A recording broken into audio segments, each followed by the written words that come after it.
You look at FMCG, the way cosmetics are being consumed. It is no longer through distribution channel, through celebrity endorsement. You figure out where the young people are actually going and spending their money. You look at how people are spending in the holidays. You look at hotel rates. So it is, you need to keep you look at high frequency macro data. And then you read a lot of material given by the fund house. So you'll figure out that where the profit pool is moving. It's not very difficult actually. But you need to have at least 3 to 4 hours reading habit every day. So what do you read every day, 3-4 hours?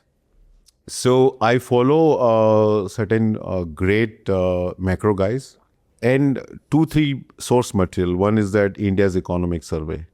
It is a fascinating, if anybody is interested in understanding India, there's RBI's financial stability report and second economic survey. If you read economic survey, you got such wonderful insight about what is happening in Indian economy. And this is published how frequently? Yeah, economic surveys come just few days before the budget. This time it came on 29th January or 30th January, just few days before the budget. Comes once a year? Once a year, and RBI stability report came in December end. When you read that survey, it talks about obesity among men and women is going up. It says all that? It gives the complete breakup of Indian thali, how Indians are consuming. So it's very fascinating data. If you look at 2005, total packaged food consumption was $0.9 billion. In 2019, that has become $37 billion. So from 0.9 to $37 billion. What is the first level of second level effect of these things? The first level is that you buy Zomato, Swiggy, but that is what most people will do. But what I would look at the best sector to invest is healthcare then.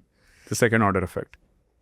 One very fascinating report I was looking at 20-year CAGR in dollar term across like Japan, USA, New Zealand, various countries. And what I found is very interesting. Look at the Japanese market. The Japanese stock market delivered 160% return in dollar term. But the company which run the stock exchange delivered 20 times return. Look at BSE, which got listed in 2017. I think at 2017, Sensex was maybe 17,000 or 20,000, I don't remember. From that, the Sensex has gone up 4 times, 5 times. But BSE stock has gone up 28 times. Why is that? What is the rationale for that? Rationale is that people will do transaction. People will speculate. Okay? That is not going to stop.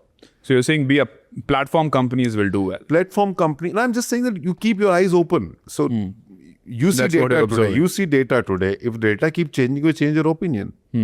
So the first is that I look at which sector to invest, which factor to invest, mid cap, small cap, large cap, and then which theme to look at investing. And then how go about investing in that segment or the sector. That is a call we take.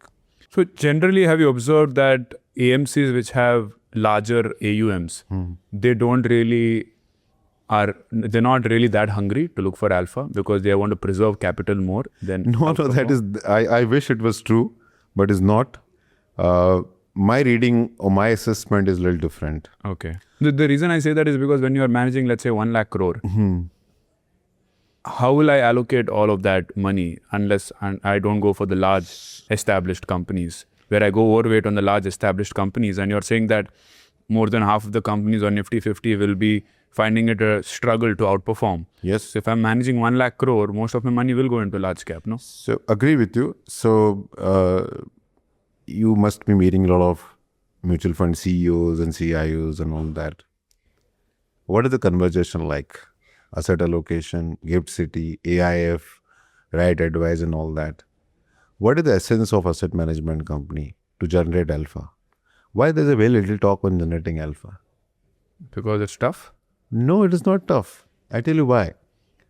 Today, mutual fund industry gets 3 lakh to 6 lakh crore rupees every year. Right. I am a fund manager. I have a CIO above me. I have a CEO above me. I have a board member above me, and certain companies are listed. I can only outperform when I have ability to underperform. When I take active bets, there's a possibility that I'll underperform. I can underperform for 3 months, 6 months, 9 months. And during that period, there are lots of money coming and I'm not able to get that money. There'll be question mark.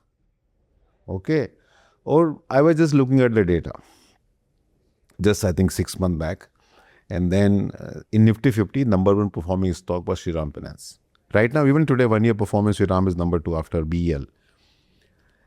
And HDFC Bank was struggling. Suppose I am overweight on Shriram Finance and Shriram Finance doesn't deliver. My CEO will ask me, what is wrong with you, Mr. Mantri? But suppose I'm long on HDFC Bank and HDFC Bank doesn't perform. My CEO will tell what is wrong with HDFC Bank. And this is a reality of life, Sharan. The fund manager compensation has increased substantially.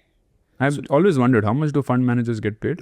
I think a decent fund manager will get a close to $1 million, $500,000 to $1 million total compensation, including bonus, ESOPs. So they could make anywhere up to 10 crores a year. Possibly, yeah. So in a career of 20, 30 years, a fund manager will make 200, 300 crore, including ESOPs and everything. Wow. Yeah, it's possible. In India, we have fund manager made that Fund managers in their whole life will make 200 crores. Yeah, easy. It's ESOPs. Hai. Wow. We have people who has made that kind of money. Wow. There's no surprise at all. So in this given situation today, I can say, Sharan, with confidence that a very good advisor can outperform 90% of the fund managers because I could pick right theme. So risk management has become so, overburdening some way. So for instance, suppose today I'm liking pharmaceutical and pharmaceutical weightage is 6%. My compliance officer will not allow me to go more than 8%, 9%. Why? Because there's a risk matrix. You can't, take this kind of position. Because they want to control the drawdowns. Exactly. Suppose the call go wrong, then what happens? So this is what we say process-driven organization. So nothing wrong with that. I'm saying they will deliver decent performance.